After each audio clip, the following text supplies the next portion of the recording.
मॉस्कवा को बाहर निकालने के लिए सबसे बड़ा ऑपरेशन शुरू हो गया है। शक्तिशाली जंगी जहाज के मलबे से कोई रूस का राज ना चुरा ले, इसलिए मॉस्कवा को रूस समंदर की तलहटी से बाहर निकालेगा। दुनिया में इस तरह का समंदर बीच ऑपरेशन में पहली बार हो रहा है और मॉस्कवा को बाहर निकालने के लिए पुतिन आखिर इतने परेशान क्यों हैं, इसे समझने के लिए आप ये रिपोर्ट देखिए।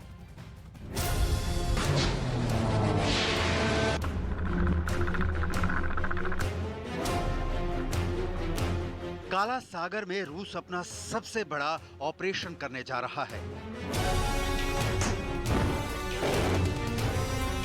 ये ऑपरेशन घंटे 2 घंटे नहीं, बल्कि इसमें हफ्ते 2 हफ्ते भी लग सकते हैं।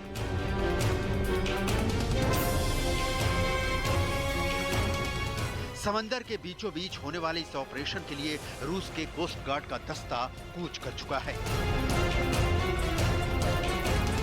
पुतिन ने अपने डूबे हुए क्रूजर मॉस्कवा को समुद्र की तलहटी से निकालने का फैसला किया है।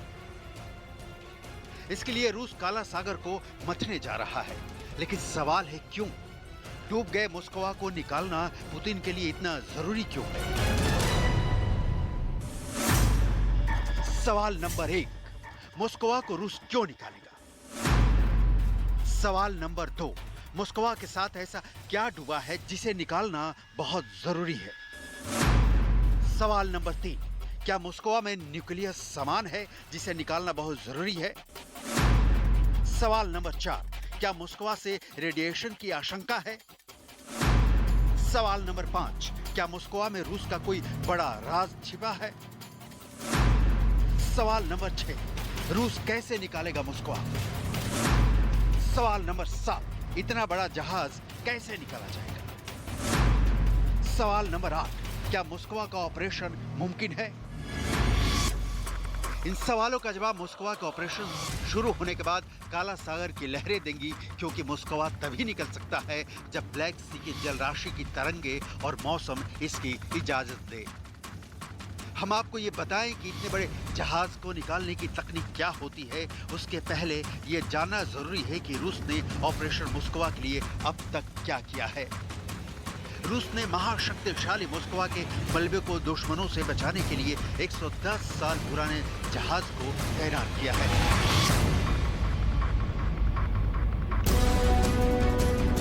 रूसी नौसेना के इस बचाव जहाज का नाम कोमुना है।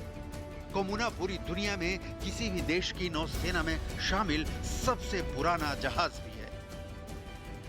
अपनी बेहतरीन डिजाइन के लिए प्रसिद्ध रूसी नौसेना का बचाव पोत कोमुना पहली बार 1915 में वोल्खो के रूप में एक्टिव सर्विस में शामिल हुआ था।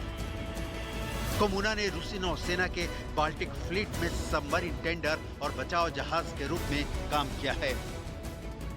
इस जहाज में 2 हल लगे हैं जो बीच में खोखला है। ये युद्धपोत रूसी क्रांति और 2 विश्व युद्ध के दौरान भी सक्रिय रहा। इस जहाज ने रशियन इंपीरियल से अपनी सेवा शुरू की, जो सोवियत संघ से होते हुए अब रशियन फेडरेशन तक पहुंच चुकी है।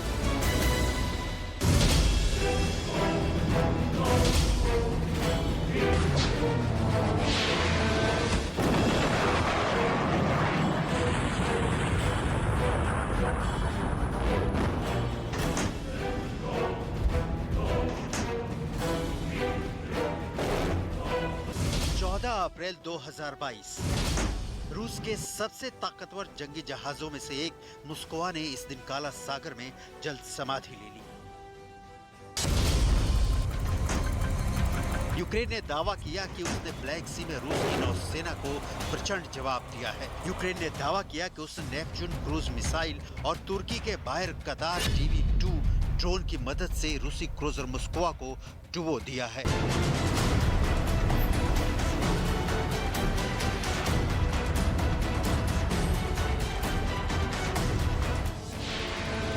से ही पुतिन की आंखें लाल हो गई। मॉस्कवा के डूब जाने से पुतिन आग बबूला हो गए। यूक्रेन पर हमले और तेज कर दिए। पूरा पूर्वी यूक्रेन पुतिन की मिसाइलों से दहल गया।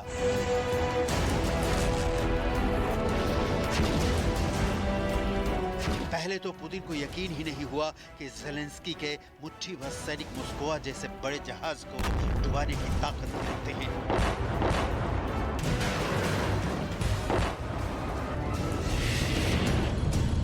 लेकिन जब यकीन हुआ तो मॉस्को सागर में समा रहा था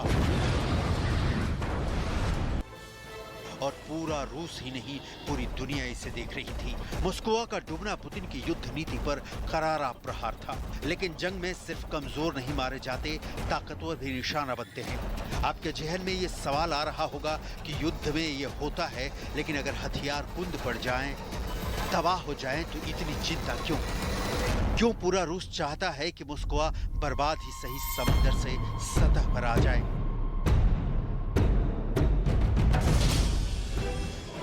असल में पुतिन को डर है कि अमेरिका, यूक्रेन, ब्रिटेन समेत दुश्मन देश उसके सबसे एडवांस और घातक युद्धपोत मॉस्को की तकनीक जानने के लिए उसके मलबे को चुरा सकते हैं, जिसके बाद रूसी नौसेना ने डूबे मॉस्को को निकालने की कोशिश शुरू कर दी है। काला सागर में मॉस्को के ऑपरेशन के लिए कोमुना अपने साथ AS-28 DSRV भी लेकर उतरा है। DSRV किसी डूबी हुई पनडुब्बी या युद्धपोत को खोजने, उसमें मौजूद नौसैनिकों को बचाने या मलबे की निगरानी करने के लिए इस्तेमाल की जाती है। रूस की AS-28 समुद्र में 1000 मीटर की गहराई तक गोता लगाने में सक्षम है। मॉस्को के ऑपरेशन के लिए उतरा कोमुना जहाज लंबे समय से क्राइमिया के सेवस्तोपोल में तैनात था। यह जगह मॉस्को के डूबने वाली जगह से काफी नजदीक है। मॉस्को में रूस के छिपे राज को लेकर रक्षा विशेषज्ञों की राय भले ही अलग अलग हो, लेकिन पुतिन के मॉस्को के ऑपरेशन शुरू करने से एक बात बिल्कुल लाउड एंड क्लियर हो गई है कि मॉस्को में कुछ तो ऐसा है जिसे पुतिन दुश्मन के हाथ नहीं लगने देना चाहते हैं। लेकिन ऐसा क्या है? मॉस्को रूसी तकनीक का वाकई बेहतरीन नमूना था और कोई भी देश नहीं चाहेगा कि उसकी रक्षा की तकनीक चोरी हो, और पुतिन तो कतई नहीं। लिहाजा मॉस्को समंदर से निकाला जाएगा। काला सागर में रूस की कहानी का हीरो अब नहीं रहा।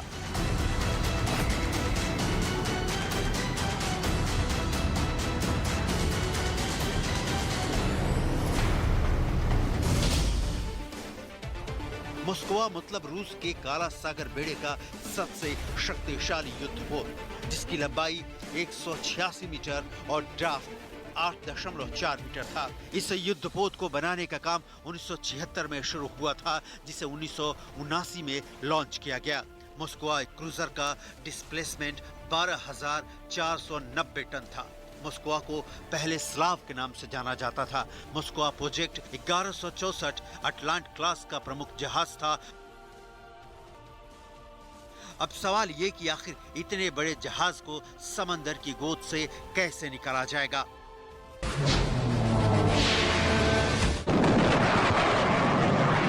क्या ये बहुत बड़ी चुनौती नहीं है?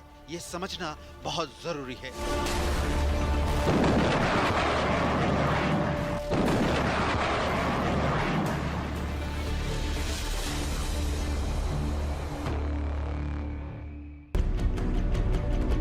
मॉस्को काला सागर में रूस के हितों का रक्षक था। सामरिक रूप से बहुत अहम काला सागर पर 2014 में क्राइमिया को कब्जे में लेने के बाद से ही रूसी सेना का दबदबा रहा है।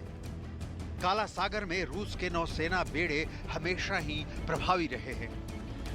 मौजूदा संघर्ष के दौरान भी काले सागर में मौजूद बेड़े से यूक्रेन में कहीं भी मिसाइल दागी जा सकती है, और इन सारे कामों के साथ डूब गया जहाज मॉस्को, जिसे अब इस तरह बचाने की प्लानिंग पर काम किया जा रहा है। सबसे पहले मॉस्को जहां डूबा है, समुद्र के सतह पर वहां 2 साल्वेज बाज खड़े किए जाएंगे। इन दोनों बाज के सहारे नीचे फेरी फिट की जाएगी। हाइड्रोलिक बीम के सहारे ये दोनों बाज जुड़े रहेंगे और नीचे से फेरी डूबे जहाज मॉस्को का हाइड्रोलिक लिफ्टिंग करेंगे। इसमें कम से कम 2.5 दिन का वक्त लगेगा। सतह पर आते ही मॉस्को को दूसरा जहाज खींचकर डॉकयार्ड पर पहुंचाएगा, लेकिन इस ऑपरेशन के लिए समंदर की मर्जी जरूरी है, क्योंकि ऑपरेशन के दौरान समुद्र में लहरें 1 मीटर से ऊपर की नहीं होनी चाहिए। दूसरी बात कि 3 दिनों तक हवा 10 मीटर प्रति सेकंड की रफ्तार से ज्यादा ना हो। इतना कुछ होने के बाद कहीं जाकर मोस्कवा को निकाला जा सकेगा। कहा जा रहा है कि मोस्कवा कई सारे रूस के राज सीने में दबाकर समंदर में हजारों फीट नीचे धंसा है।